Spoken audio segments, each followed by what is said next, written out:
Kadang orang berpikir nanti kalau saya ucapkan ini nanti terjadi, tidak. Saudara, kalau ucapkan itu maka akan ribut dan geger, dan nanti banyak orang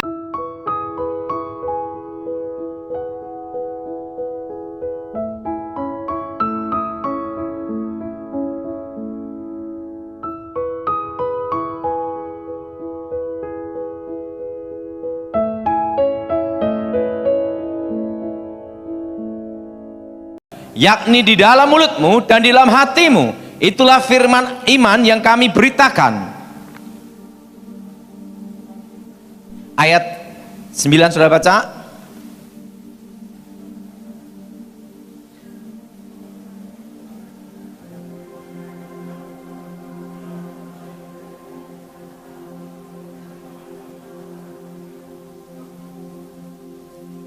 Karena dengan hati orang percaya dan dibenarkan, dan dengan mulut orang mengaku dan diselamatkan.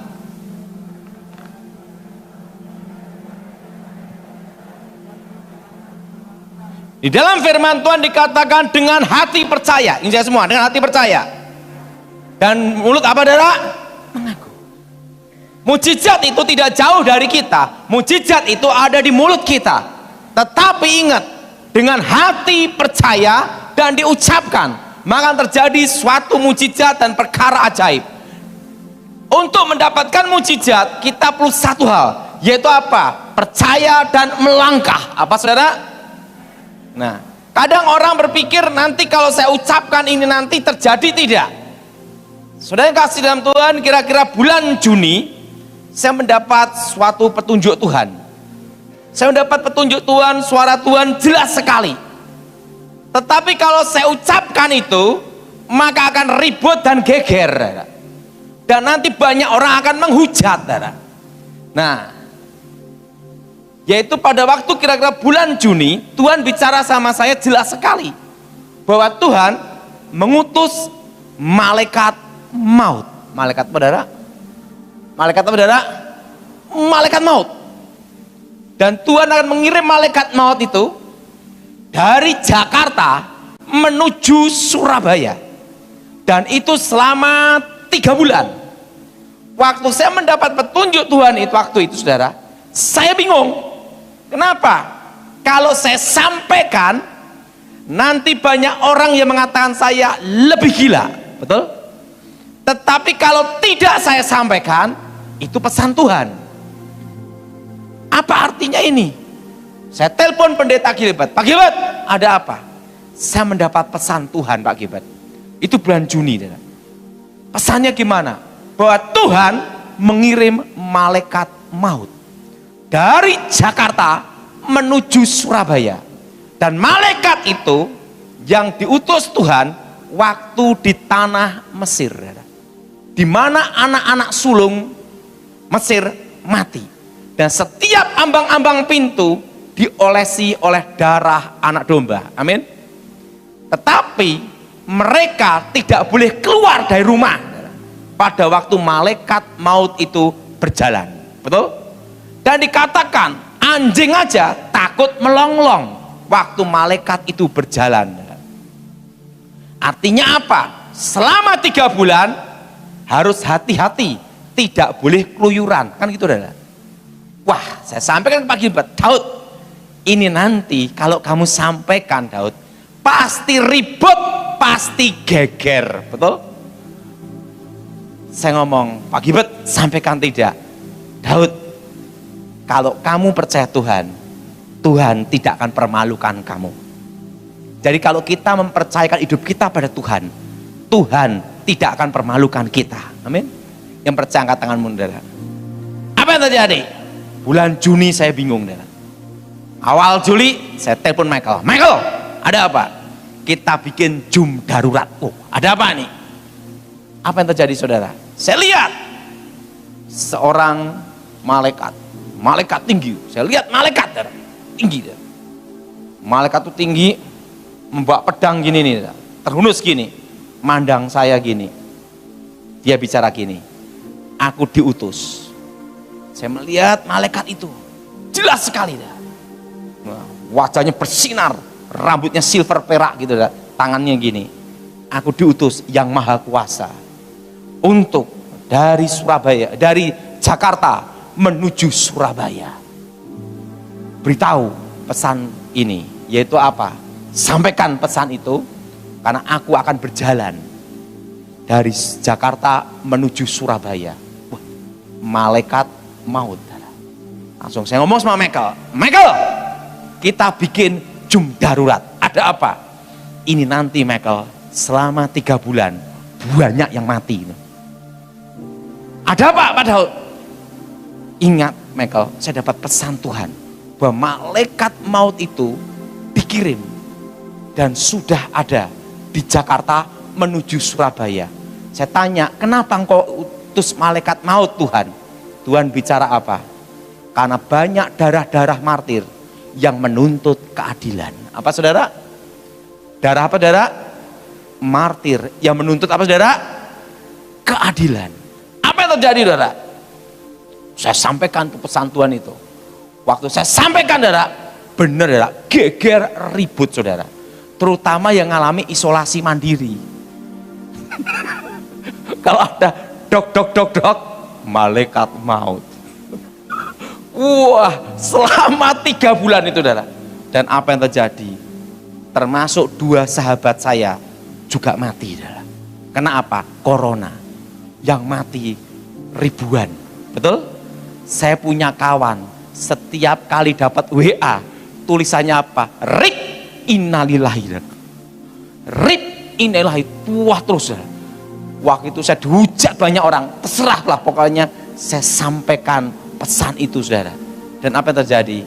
Begitu tepat 3 bulan, bulan September, sekarang berarti Oktober, langsung turun. Karena apa? Tuhan beritahu malaikat suruh kembali saudara. Dari sekarang saudara boleh aman-aman jalan. Kenapa? Malaikatnya sudah balik saudara. Dan selama 3 bulan, perlu saudara tahu, saya punya kawan itu hobi jalan. Itu bulan Juni itu. Dia kalau jalan sama saya itu Jakarta Solo itu 4 jam. Pakai Mercy, jalannya hampir 200 stabil loh. Nah, Innova aja baru gini, les hilang dah. Nah, dia ngejak saya sampai ke Bali, tujuannya satu, hanya apa? Makan. Jadi dari Jakarta jemput saya ke Solo, Solo ke Bali, hanya cari satu, makan. Saya Jakarta Surabaya, umurnya berapa?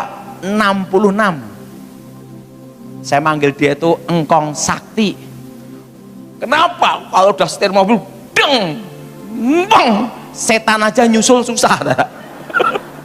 Kencang sekali, diversi, wong gitu loh, wong kencang kali. Nah, dia hobi makan, sama saya hanya ngejak makan aja. Dalam hidup ini hanya ada 2 padat yang bisa dinikmati, makan dan tidur. Betul? Betul? Untuk apa punya uang banyak kalau tidak bisa menikmati makan dan tidur? Betul? Wah, itu dia mau berangkat ke Semarang. Padahal kita ke Semarang, ada apa? Saya dari Jakarta ke Semarang, cari apa? Makan durian. Bulan Juni itu, saya nyari durian Pak Daud. Iya. Tak pada waktu dia suka keluyuran, mendapat pesan Tuhan bulan Juni. Malaikat maut dikirim. Apa yang terjadi? Langsung dia tidak kemana-mana, di rumah terus. Termasuk saya itu di kebun udah hampir juga tidak keluar-keluar 3 bulan sampai malaikat itu kembali. Waktu kita menyampaikan pesan Tuhan, sampaikan saja. Orang bereaksi apapun silahkan, yang penting satu, barang siapa yang percaya dia tidak dipermalukan. Saudara yang percaya angkat tanganmu saudara. Ada suatu kali saudara, seorang ibu, ini benar-benar kejadian, Parkinson, saraf, setelah itu komplikasi gula, komplikasi ginjal, pokoknya semua lengkap. Umur sudah 70-an. Kedua, kena corona. Nah, kena corona nih, udah itu kena corona. Nah, waktu itu yang diperkirakan dokter mati itu dia. Makanya perlu dia tahu, orang yang takut mati justru cepat mati. Ya. Tapi kalau orang yang berani mati, ingat saudara, untuk mati itu ada jadwalnya, betul? Kalau kita belum jadwalnya mati, itu lolos. Kali kalau sudah jadwal mati, gosok gigi, keselak odol, mati. Udah jadwalnya, betul? Betul? Nah, ibu ini divonis mati. Kena corona mutasi baru, jenis delta kan, mati. Nah, mati tuh. Apa yang terjadi? Saya diminta datang. Saya tidak tahu kalau ibu ini kena corona. Nah, saya ini bersyukur sama Tuhan. Saya itu percaya kalau saya melayani Tuhan, Tuhan tidak permalukan dan pasti lindungi saya gitu. Nah, saya datang ke rumah sakit. Ya. Nah, ini pengalaman saya. Saya itu suka nyemprot seperti ini, Saya perasaan saya tidak enak, Saya semprotin gini, gini, gitu, Nah, tidak taunya ibunya ini corona, Waktu corona, saya doa. Nah, demi nama Tuhan Yesus, saya tidak pakai masker, Demi nama Yesus. Dan Tuhan bicara sama ibu ini, apa yang kau minta? Tuhan tanya, apa yang kau minta? Tuhan, aku minta umurku diperpanjang supaya aku bisa lihat anak cucu. Dan Tuhan bicara, baiklah, umurmu diperpanjang. Terusan saya ngomong sama ibu ini, ibu berdoa, darah Yesus bebaskan aku, darah Yesus sembuhkan. Ingat, dengan hati percaya. Apa saudara? Dengan apa, saudara? Dengan apa? Hati percaya dan mulut mengaku. Katakan, ucapkan, darah Yesus bebaskan, darah Yesus sembuhkan.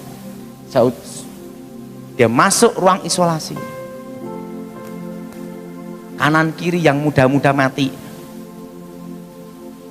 Justru ibu ini yang divonis mati sembuh. Dan sampai sekarang masih hidup. Tepuk tangan untuk Tuhan kita. Artinya apa? Kalau kita percaya Tuhan, kalau engkau mengalami sakit atau tekanan, katakan, darah Yesus bebaskan, sembuhkan. Iman itu harus diperkatakan. Apa saudara? Diproklamirkan, saudara. Nah, ada seorang pengusaha batu bara. Dia pengusaha batu bara, saudara. Anaknya kena corona.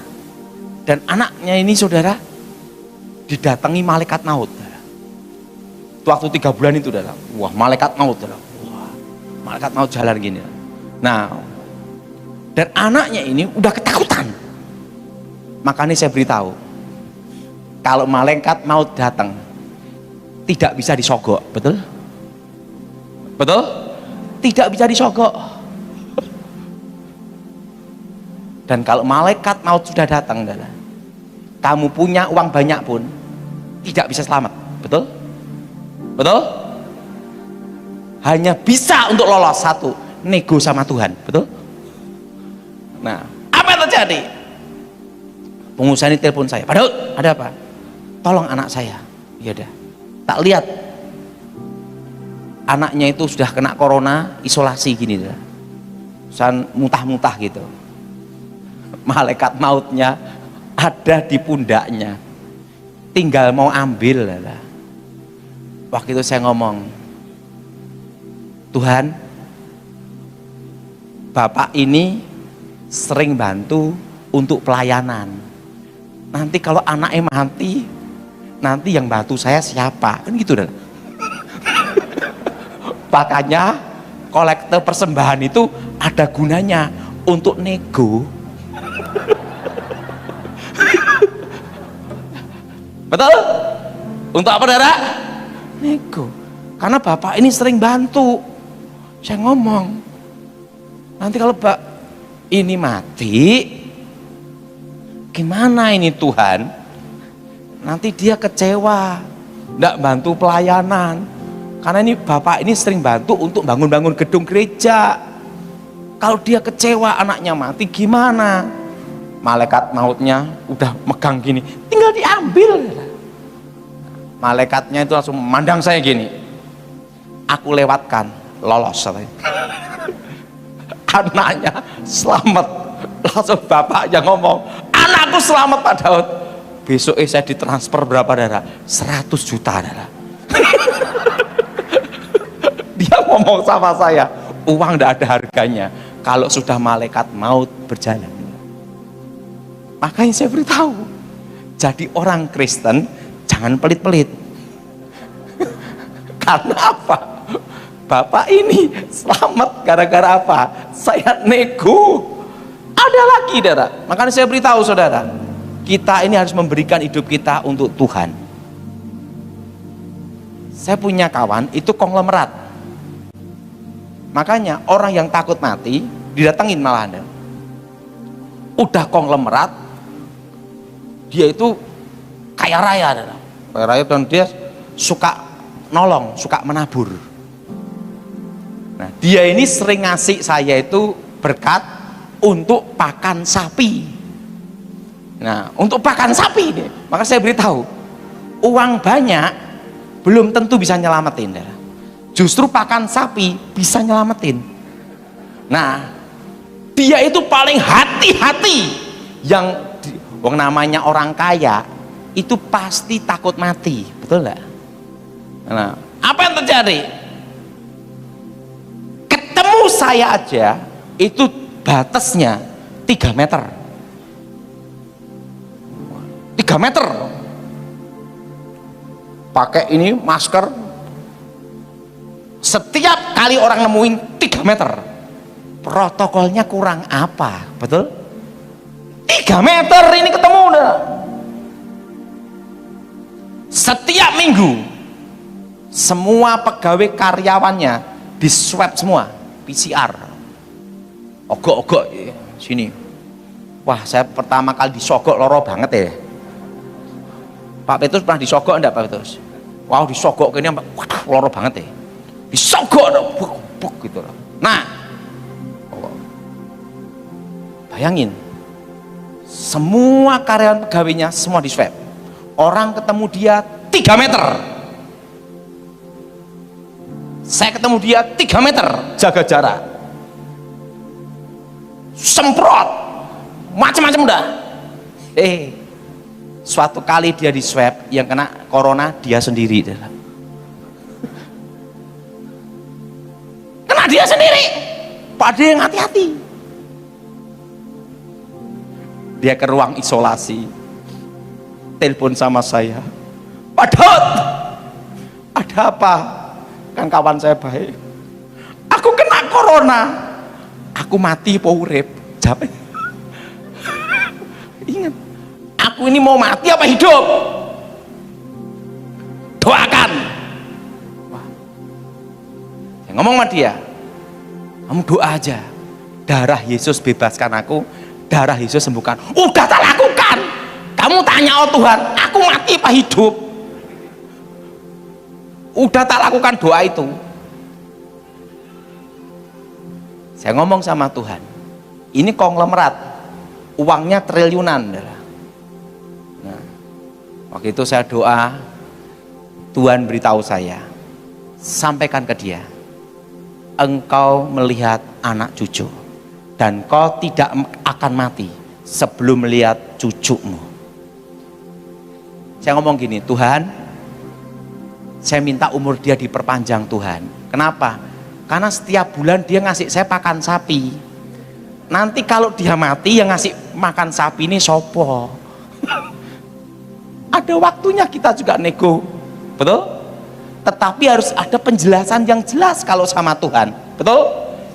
Karena dia setiap bulan ngasih saya pakan sapi. Waktu itu saya ngomong, Tuhan, kalau dia mati nanti, sing ngasih makan sapi siapa? Dan Tuhan beritahu, umurmu kuperpanjang, engkau akan melihat anak cucumu, dan kau tidak akan bisa mati sebelum melihat cucumu. Tak sampaikan, yuk konglomerat uang triliunan. Gimana Pak Daud? Pesan Tuhan. Tuhan bicara, engkau tidak akan mati sebelum melihat anak cucumu. Kenapa? Karena engkau sering ngasih pakan sapi. Apa yang terjadi? Benar nih Pak Daud.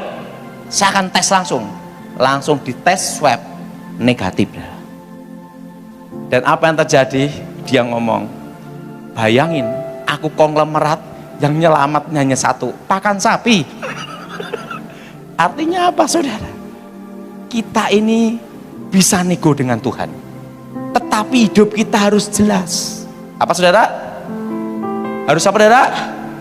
Hidup kita harus apa saudara? Jelas. Dan kita harus menjadi berkat. Nah, kenapa saudara?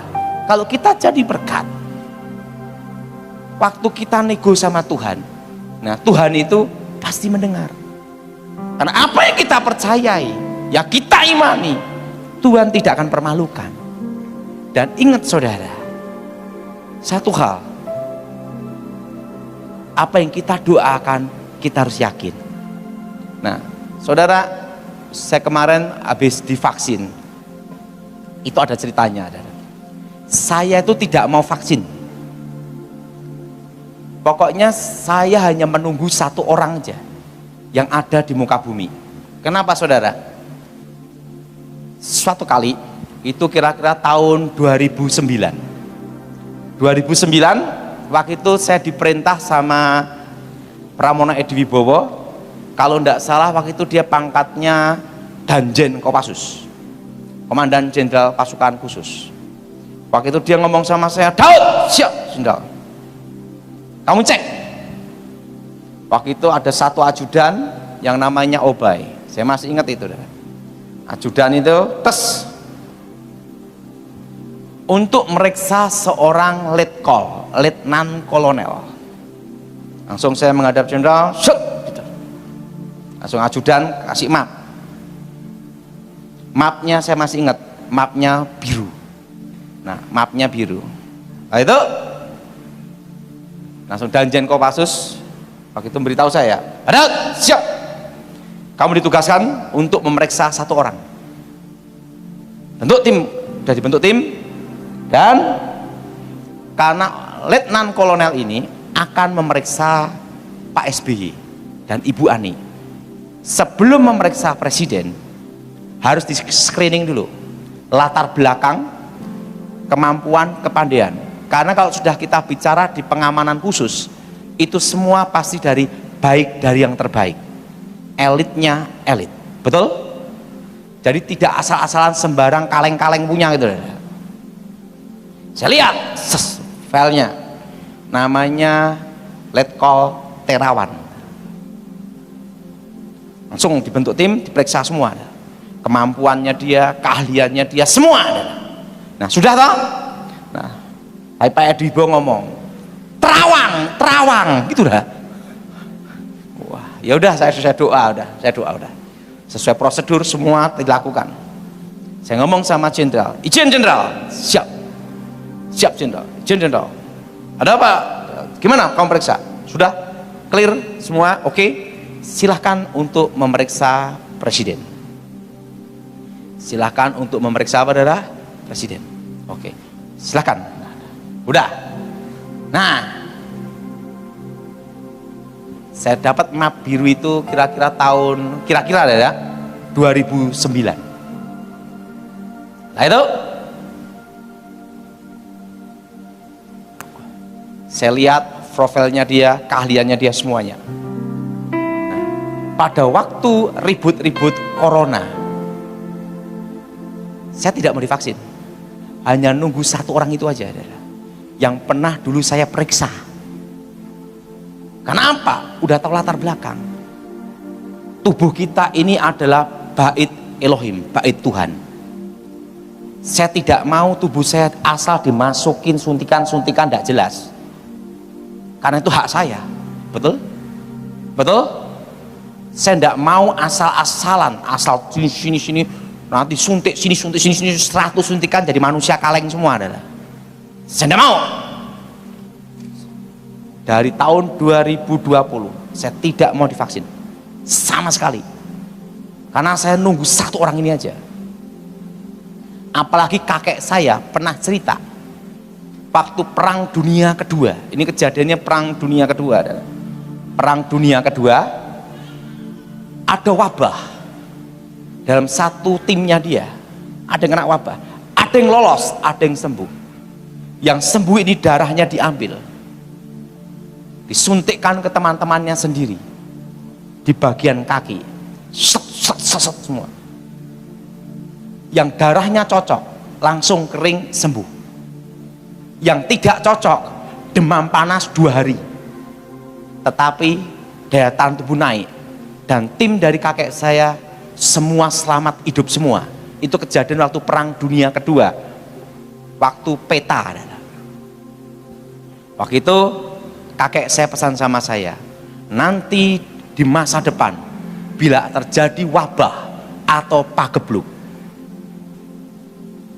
gunakan cara ini. Karena darah manusia hanya dengan darah manusia, tidak mungkin pakai darah monyet.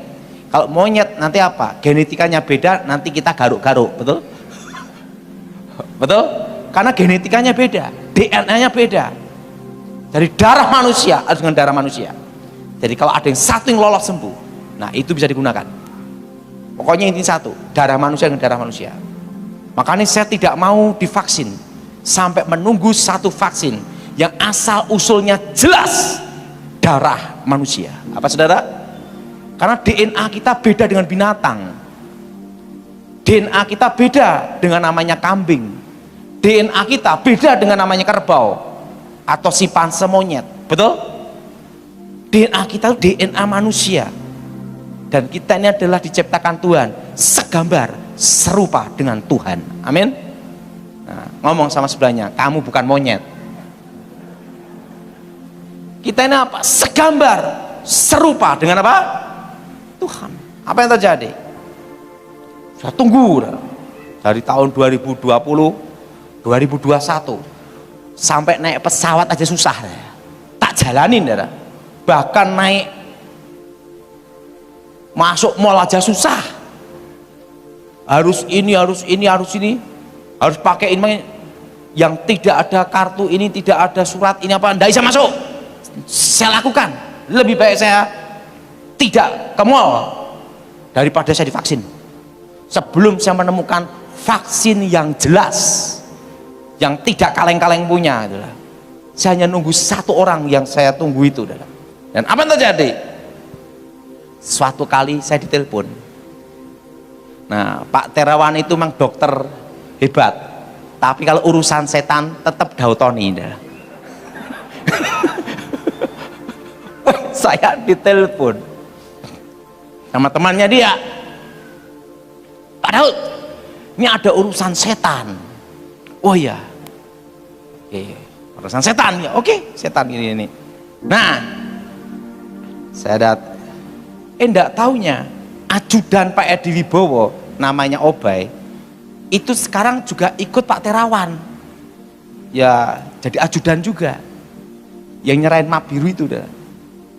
Wih, saya ketemu Pak Terawan gini, saya gini, dulu bapak saya screening, sekarang ganti saya yang di ini. Pak Daud belum divaksin, saya enggak mau divaksin. Kenapa? Saya hanya nunggu Anda, karena saya pernah tahu siapa Anda, dan saya tahu Bapak Terawan, filenya semua saya pelajari.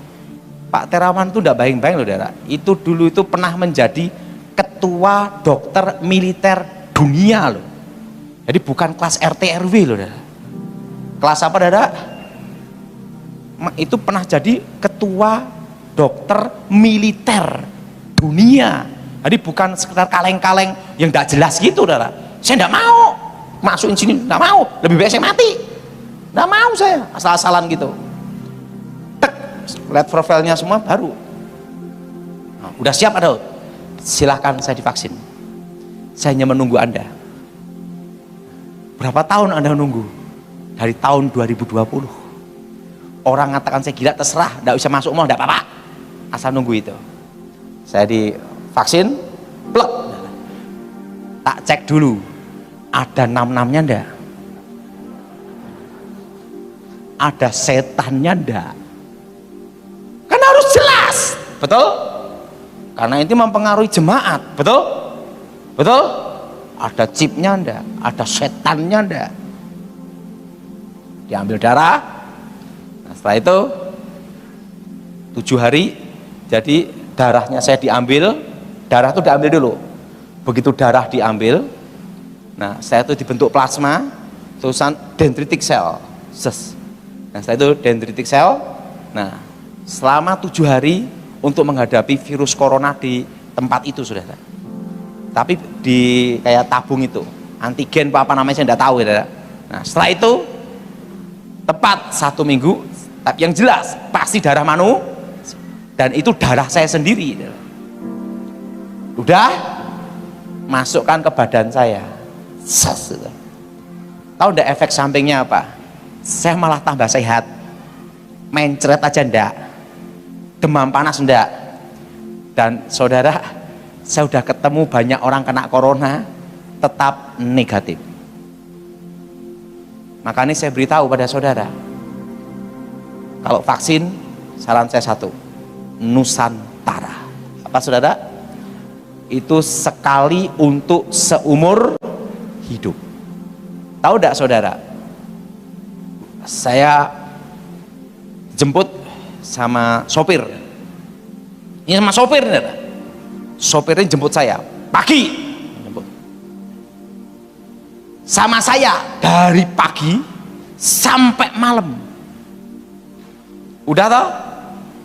Besok paginya dia dicek corona. Saya dicek lagi, tetap negatif. Ada lagi, makanya kadang tuh ada yang kurang ajar, saudara. Ada minta doa, Pak Daud, saya minta doa Pak Daud, saya doa, haleluya Yesus gini. Makasih doanya Pak Daud. Saya kena corona Pak, bayangin dah.